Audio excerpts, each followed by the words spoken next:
Agora nós vamos falar de um assunto um pouquinho mais sério, que é a depressão pós-parto. Relembrando um pouquinho, né, o Baby Blues, ele trata daquela tristeza, daquela melancolia que a mamãe tem e que vai da primeira semana até 15 dias, pode durar até 15 dias, e que é uma questão fisiológica, ou seja, não precisa ter nenhuma intervenção para que ela passe, porque vai passar normalmente. Se não passar e a coisa começar a piorar e essa tristeza começar mais forte e o choro vier mais intensamente, a gente já tem que pensar num quadro de depressão pós-parto. A depressão pós-parto, ela tem uma diferença em relação ao blues, e eu acho que é importante salientar isso até para a mamãe e para a família poder ajudar na identificação, é que a depressão pós-parto, ela vem com uma questão muito importante e muito forte, que ela tira a vitalidade dessa mãe. E o que quer dizer isso? Ela perde o ânimo, perde a vontade, não só de cuidar do seu bebê, mas de fazer qualquer atividade. E ela vem também acompanhada de sensações muito fortes, inclusive de ideações suicidas. Ela pode vir acompanhada por essas ideações, o que é uma coisa já para se procurar uma ajuda. Por isso, diferentemente do Baby Blues, na depressão pós-parto é preciso que haja uma intervenção médica, ou seja, é importante e por isso fale com seu obstetra que ele pode lhe acompanhar, mas o importante é procurar uma ajuda psiquiátrica e uma ajuda de psicoterapia. E é importante falar com o obstetra, por quê? Porque ele pode ajudar na indicação de um psiquiatra que entenda mais desse período puerperal, porque hoje em dia existem medicamentos que podem ser utilizados no decorrer da amamentação sem prejudicar o bebê. Por isso é importante o encaminhamento para um psiquiatra especializado. O que a gente pode dizer sobre a depressão pós-parto é um alerta para que ela seja prevenida. Então, diferente também do Baby Blues, a depressão pós-parto pode ser prevenida. E como é que ela pode ser prevenida? Quando ela for acompanhada, quando a mamãe for acompanhada já durante a gestação. Então, se você sentir na gestação já algum sintoma que sinalize uma depressão, precisa ser comunicado ao obstetra.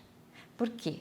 As estatísticas dizem que 60% das mães que têm depressão pós-parto severa já tinham sintomas de depressão durante a gestação ou até mesmo antes dela. E eu não estou falando só de depressão, pode ser também qualquer outro transtorno como síndrome do pânico ou qualquer outro transtorno psíquico na gestante ou na família que possa sinalizar uma predisposição.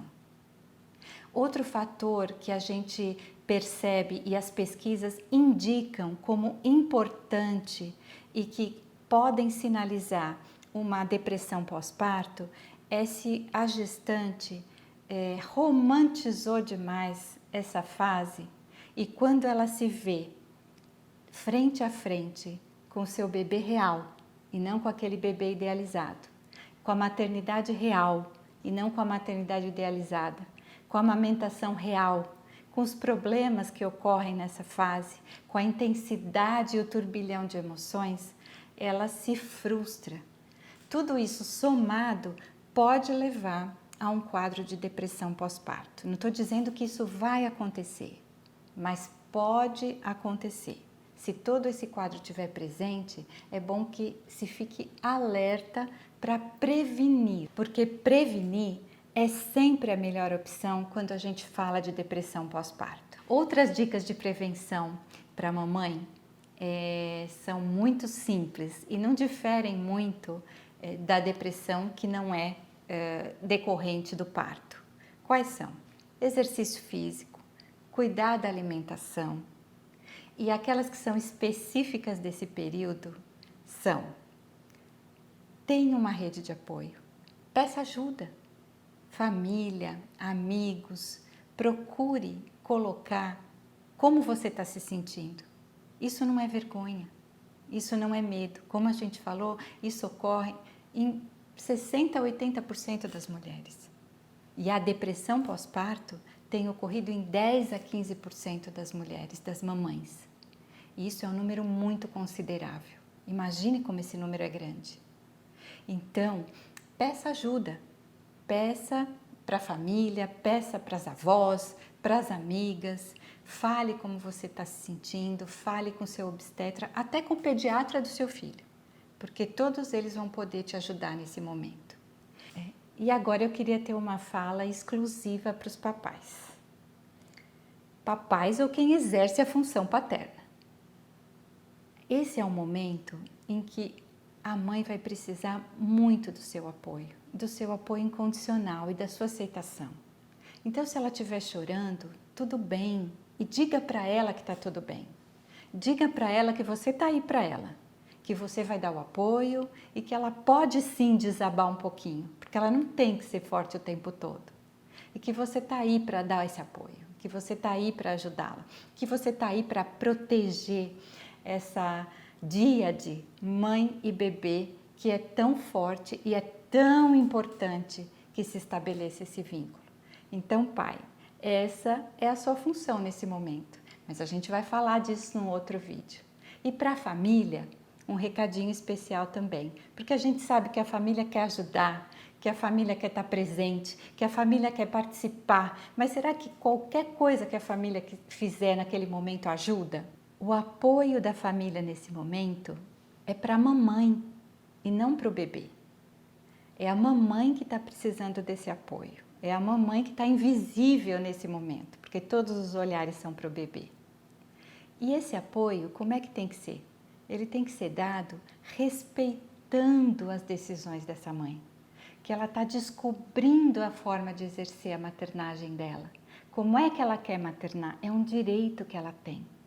Então, respeitando as decisões dela. Quer dar um palpite, vovó? Quer dar um conselho? Dá se a mamãe pedir. Mas se ela não pedir, melhor deixar que ela faça do jeito dela, porque ela tem esse direito. Ela tem o direito de acertar, de errar, até descobrir qual é o jeito que ela quer maternar. O bebê é muito receptivo a isso. Ele aceita isso. Ele está formando ali, ele está reconhecendo aquela mãe, agora do lado de fora. E da mesma forma, a mãe está reconhecendo o seu bebê. Então, essa é a relação mais importante desse momento. E o vínculo que é formado aí, ele vai ser útil para toda a vida. Ele tem que ser um vínculo seguro, um vínculo forte, um vínculo firme. Então, cabe à família proteger essa díade, proteger essa relação mãe-bebê e deixar que essa relação mãe e bebê se estabeleça da forma mais tranquila possível.